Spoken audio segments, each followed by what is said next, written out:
un mois, ça va faire un mois depuis la publication du premier épisode. C'était le 18 septembre 2023. On est aujourd'hui à l'heure à laquelle j'enregistre cette vidéo, le 22 octobre 2023.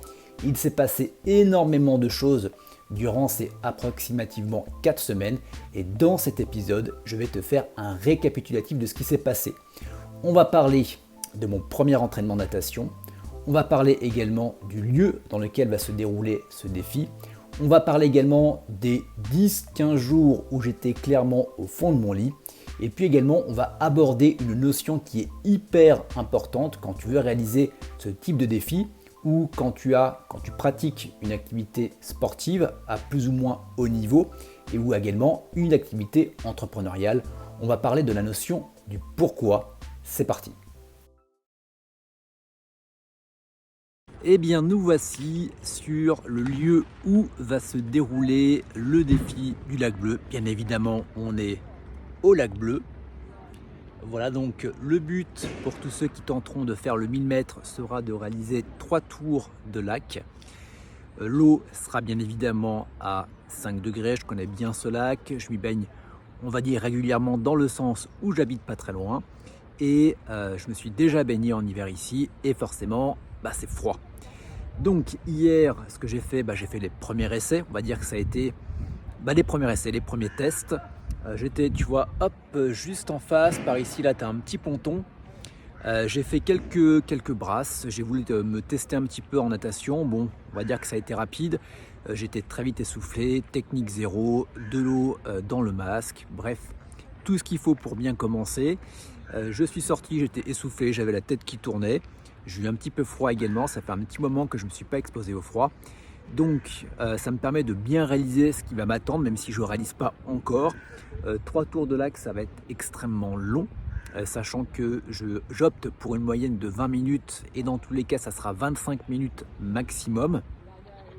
Donc en termes de préparation, je vais devoir bien évidemment me préparer au niveau technique, au niveau cardio, mais surtout au niveau mental. Pourquoi ? Parce qu'on va être quand même sur une épreuve d'endurance. 1000 mètres en eau, on va dire classique, c'est quand même long. On est quand même sur une moyenne de 20 minutes, j'imagine. Et là, il va y avoir le froid également. Donc forcément, il va y avoir la fatigue musculaire, il y aura peut-être même la douleur musculaire du fait de l'effort, mais il y aura également la douleur du froid. Donc ça va me demander de vraiment me mettre dans ma bulle et puis à un moment, forcément, malgré la douleur, malgré l'envie d'arrêter, malgré le froid, de devoir continuer. Voilà, donc dans tous les cas, tout ça, je vais faire des vidéos bien évidemment pour expliquer l'ensemble du processus, pour te montrer également comment est-ce que je travaille justement cette préparation mentale. Voilà, c'était simplement pour te faire un petit... pour te montrer où est-ce qu'on est, pour te faire voir un petit peu l'environnement et puis pour te donner mes premières impressions, donc ça va piquer.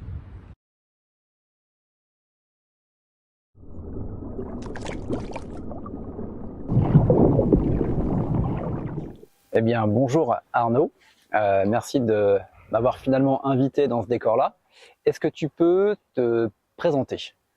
Alors, je suis Arnaud Fresnel, je suis l'entraîneur du club de natation de Cluses, entraîneur principal. Et l'année dernière, on a participé au championnat de France et au championnat du monde en eau froide pour challenger un petit peu les adultes du club. Et on s'est entraîné au lac Bleu de Morillon et on a un cadre exceptionnel en Haute-Savoie.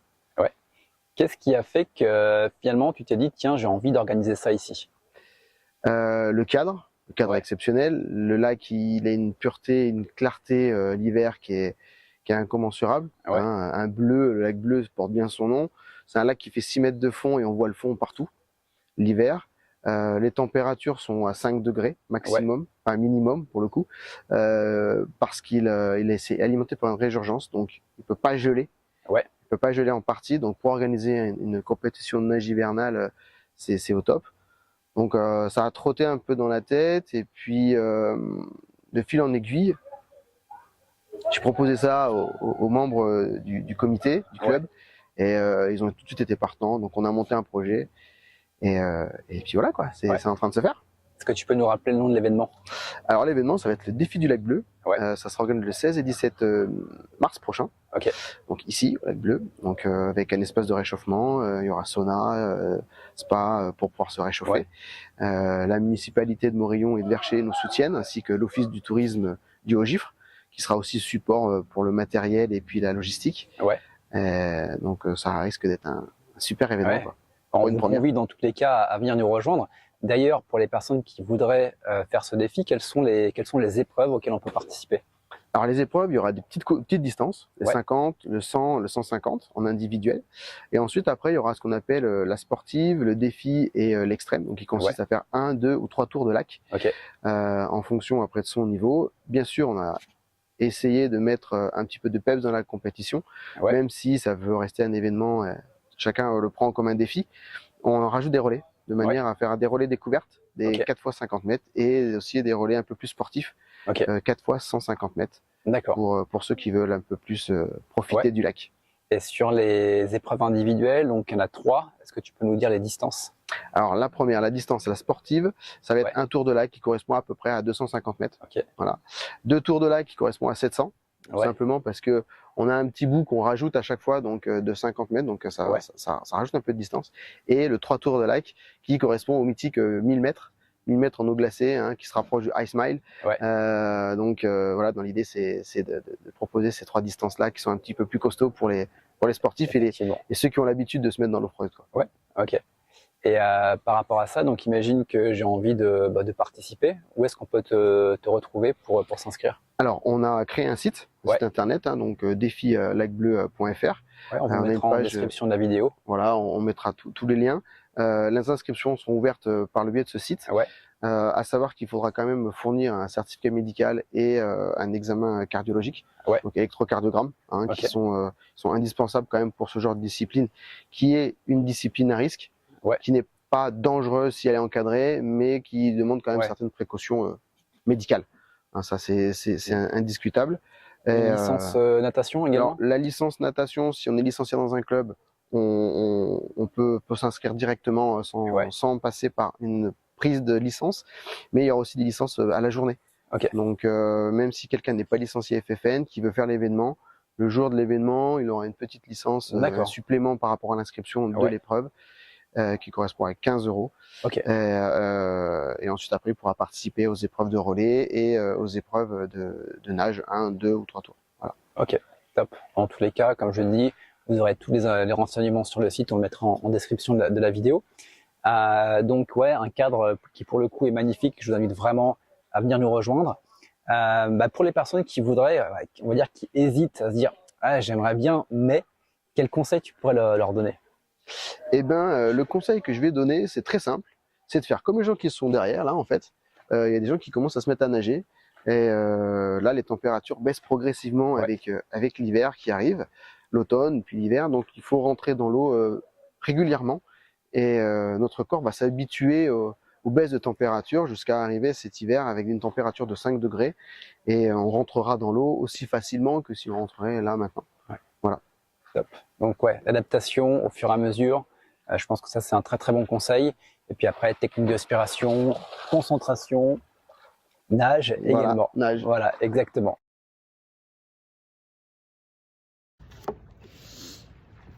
Eh bien, première vidéo en présence de Bastien. Donc Bastien, tu m'as coaché aujourd'hui pour la natation. Donc, exactement. Est-ce que tu peux me dire un petit peu comment est-ce que tu m'as senti sur cette première séance? Eh ben, écoute Kevin, tu t'es très bien débrouillé. Il y avait déjà une bonne base même. On sent qu'il y a une base de sportif là. Il n'y a pas de doute. Et non, il y avait quelques petites choses à corriger. Forcément, hein, c'est sûr, quand tu n'as jamais trop pris de cours, voilà, faut corriger un petit peu des petites choses, mais tu as très vite percuté. Et ça, c'est cool. Ok, bah tu me rassures parce que j'avais fait les premiers essais quand je m'étais entraîné au lac bleu. Je me suis dit ça va être compliqué, donc ça me rassure quand même pas mal. Non, il n'y a pas de souci, je suis pas inquiet. En plus, bon, il y a encore un peu de temps avant l'épreuve. Donc on a la chance d'avoir un temps de folie pour tout est réuni pour que tu t'entraînes, donc t'as pas déçu. On vous fait le petit tour quand même parce qu'on est quand même. On n'est pas trop mal. Hein. On n'est pas trop mal à Annecy quand même. Et c'est quoi les conseils que tu me donnerais là sur les prochaines semaines pour pouvoir m'améliorer? Eh ben écoute, déjà avoir une certaine régularité au niveau de tes petits entraînements, par rapport à ce qu'on a vu là, les petits exercices qu'on a fait. Nager avec entre autres le pool boy, sur les petites séries d'exercices, faire du 5 temps, du 7 temps comme je t'ai dit, pour que tu sois à l'aise après sur de la nage en 3 temps. Et puis que tu allonges au fur et à mesure un petit peu tes distances de pratique, de nage. Que ce soit dans le lac ou que ce soit en piscine, si jamais de temps en temps tu as envie d'aller nager un peu plus au chaud. Bah là, je sais pas si vous le voyez, il y a peut-être le téléphone qui tremble un petit peu. Bon, l'eau elle est quand même bonne, mais finalement je suis resté un petit peu longtemps. Il y a toujours le petit côté after drop. Elle est bonne, mais Kevin est courageux, parce qu'à la fin on discutait un peu statique dans l'eau. On sent que là aussi il y a une bonne base. Donc d'ailleurs en parlant de ça, c'est donc là on va être début octobre ce week-end. Le challenge il est en mars. C'est quoi tes pronostics sur mon 1000 mètres? Oula, alors là j'étais pas prêt là. J'étais pas prêt. Je sais pas, ton 1000 mètres, je sais pas, on va dire, bon, c'est quand même des conditions difficiles. Tu vas nager, ça va cailler sévère. Je sais pas, ce serait beau de sortir en 2 minutes du 100. Donc le calcul est vite fait. Ça fait 20 minutes sur 1000 mètres. Je pense que je m'emballe peut-être un peu parce que c'est vrai que nager en eau froide. Sachant que dans tous les cas, par rapport au règlement, 25 minutes ils te sortent. 25 minutes t'as 25 minutes ils te sortent. Ok. Et ben moi je pense que ce serait un petit objectif sympa. Et ben écoute, sympa. C'était la moyenne à laquelle j'avais pensé, donc finalement, allez, 1000 mètres, 20 minutes, on se leur dit dans quelques mois. On va maintenant aborder la notion du pourquoi et pourquoi finalement c'est aussi important d'avoir un pourquoi fort et de savoir pourquoi on fait des choses. Quand on parle d'activité sportive, quand on parle d'entrepreneuriat, quand on parle de beaucoup de choses dans la vie, on parle de motivation. Néanmoins, la motivation, elle a pas mal de problèmes. Et le gros problème numéro 1, c'est que la motivation, elle est fluctuante. Elle va être en fonction de tes émotions. C'est-à-dire que quand tu vas être très motivé, tu vas faire beaucoup de choses. Mais quand tu ne vas pas être motivé, généralement, tu auras tendance à vouloir rester au fond de ton lit et ne rien faire. Néanmoins, la motivation, c'est un bon starter. C'est ce qui va te permettre de te mettre en mouvement, un petit peu comme lorsque tu prends des bonnes résolutions où tu veux faire quelque chose. Arrêter de fumer, te remettre au sport, te lancer un défi, etc. Donc ça permet d'avoir le carburant pour te mettre en avant. Néanmoins, ça marche bien sur du court terme. Néanmoins, si tu n'as pas un pourquoi fort de pourquoi est-ce que je le fais, tu vas voir que le starter, le carburant, va s'épuiser très vite. Et généralement, on le remarque, les personnes qui se lancent un défi, arrêter de fumer, se remettre au sport, avoir un défi quelconque, au bout de 15 jours, 3 semaines, on sent que la motivation baisse et généralement 90% des personnes ont abandonné leur bonne résolution après seulement un mois. Donc, ce qui va être intéressant, c'est de passer de la motivation à l'inspiration. Et ça peut être également le cas si aujourd'hui, dans ton activité sportive, dans ton activité entrepreneuriale, tu sens que ça penche un petit peu vers le bas, qu'il y a un manque de sens. Là, ce que tu vas devoir faire, c'est te poser la question de pourquoi est-ce que je le fais pour ne pas être motivé, mais être inspiré. Parce que à partir du moment où tu es inspiré, à partir du moment où tu sais pourquoi est-ce que tu le fais, tu n'auras plus besoin d'être motivé. Tu vas faire de ça une habitude et une discipline. Donc ça, c'est hyper important. Donc comment est-ce que finalement on trouve son pourquoi? La première des choses, ça va être de connaître ce qu'on appelle tes valeurs hautes, ce qui est important pour toi dans la vie. Donc pour ça, tu peux te poser plusieurs questions. La première question, tu peux simplement regarder ton relevé bancaire et va voir dans quoi tu investis ton argent. Alors je ne te parle pas de la bouffe, je ne te parle pas également du loyer, mais je te parle de tout ce que tu vas acheter en dehors de ça.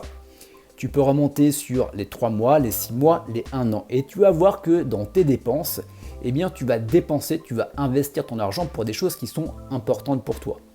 Ensuite, ce que tu peux faire, c'est simplement regarder autour de toi, dans ton appartement, dans ta maison, quels sont les objets qui entourent finalement ton environnement proche. Par exemple, si je regarde là-bas, je vais avoir une superbe bibliothèque de beaucoup de bouquins en rapport avec le développement personnel. Si je vais dans ma salle à manger, eh bien, tu vas voir des tapis, tu vas voir également des accessoires de musculation, de natation, etc. Si tu vas dans ma cave, eh bien, tu vas avoir tout mon matériel pour mettre des gens dans des glaçons, pour mon activité Wim Hof, etc. Si tu regardes dans mon ordinateur, si tu regardes mon YouTube, tu vas avoir essentiellement également des vidéos qui vont parler d'exploration du potentiel humain, qui vont parler d'aventure, etc., etc. Et puis également, tu peux faire, et ça c'est la troisième des choses, et je t'ai un petit peu spoilé juste avant, eh bien regarder finalement ce que tu as l'habitude de lire. Quand tu vas dans une librairie, quand tu vas dans une bibliothèque, quand tu vas à la FNAC, quand tu ouvres ton Kindle, quels sont les sujets qui t'intéressent. Et tu vas voir que là finalement, eh bien, tu vas avoir un très bon aperçu des valeurs qui sont importantes pour toi. Donc je t'invite éventuellement à mettre la vidéo sur pause, tu peux ouvrir ta banque, tu peux également voir un petit peu, faire les alentours de chez toi et tu verras que finalement il y a des choses qui reviennent assez régulièrement. Donc à partir du moment où tu as tes valeurs hautes, c'est déjà ça hyper important, pose-toi la question de est-ce que ce que je fais actuellement, et c'est pas très français ce que je viens de dire, est en adéquation, est-ce que ça nourrit finalement les valeurs que j'ai ou est-ce que ça m'en éloigne?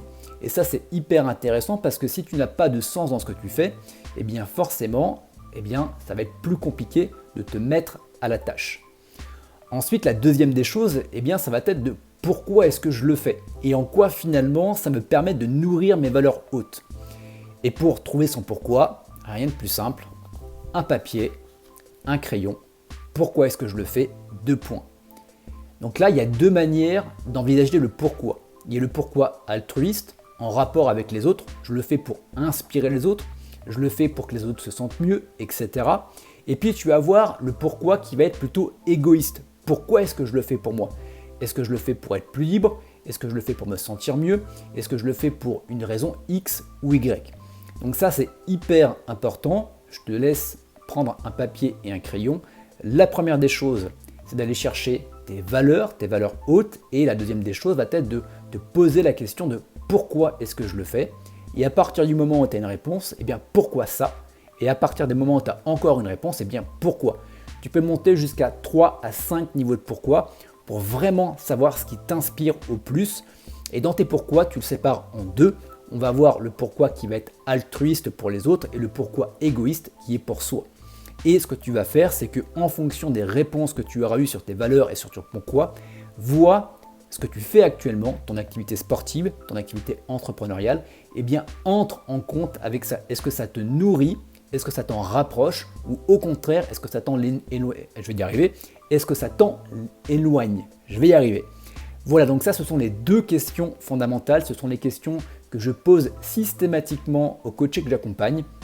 Je peux te garantir que le fait d'avoir de la lumière, d'avoir de la clarté sur ça, ça a vraiment un aspect, voilà, ça change clairement la donne.